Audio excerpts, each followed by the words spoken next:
2014. 2014 is a very important year for this country. There are three major things in the education sector. Number one, we have general elections in this country. And for the first time, children who are in the school system, in the secondary schools, 18 years and over will vote. Right? Number two, this is the first time in the history of the country where primary and secondary education is free. Parents don't have to pay anything. And you have seen, I have been speaking on the TV, on the media, and saying no one should pay any fees and so forth. Some parents who went and paid, I said, you should be charged. Right? Okay. And the third one is, every student has the right to go and have further education. Either you get full scholarship or you get a loan to complete your tertiary education. So there will be no child left out. Everyone has the opportunity. Either you get the full scholarship by qualifying to have 300 marks and over in Form 7, or if you miss out, then you can get a loan and complete your study at FNU, USP, University of Fiji, Sangam School of Nursing, Corpus Christi Teachers College, Fulton College, and Nandave CATD.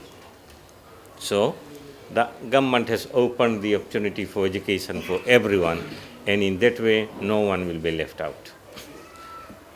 Where does your role come in?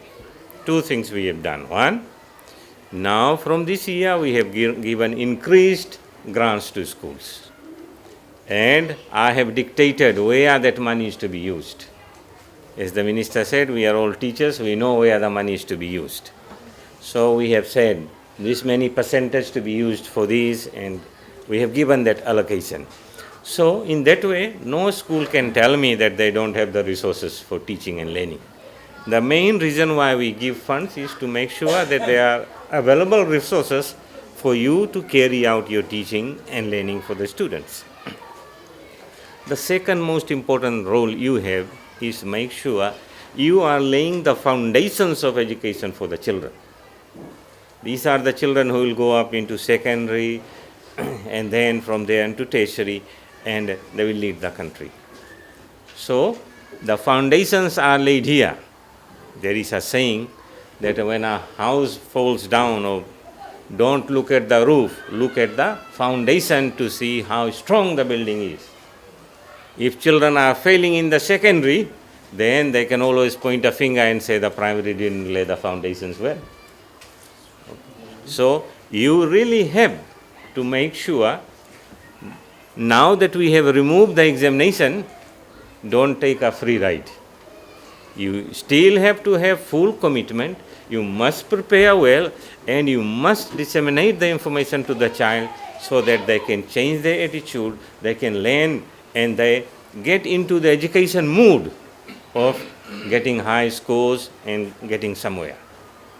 This country needs so many people in the field of agriculture, in mining, surveyors, and doctors, and nurses, weather forecasters, and all these people.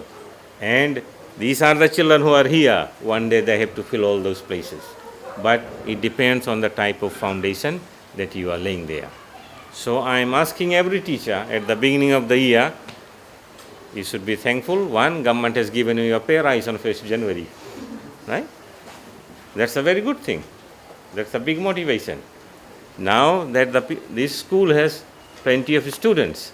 There are many schools that I have visited last week and so forth, especially in my part, in northern part, where the rolls are very small, and we are worried. Here the rolls are increasing, so you have enough students, be happy, teach them well, and motivate them. One of the things that you have to do with these students is to, from this age, try to align them to a career path. They must aspire from now that I want to become a doctor, I want to become a nurse, I want to become a pilot. Once they start from this age, then they will begin to prepare mentally for that. Otherwise, sometimes they go, As Minister said, I sit on that loans and scholarship board. Some students are yet not decided, even in Form 7. Right? If they have applied to become something and we say, these places are full, what is your second choice? I have no second choice, I have one choice. You know, some things like that. So, inspire them and inspire them from now. Dear staff, I wish you well for 2014. Everything is on your desk and we are there to support. And I want you, only one thing I want from every teacher, hard work. Thank you and have a nice year.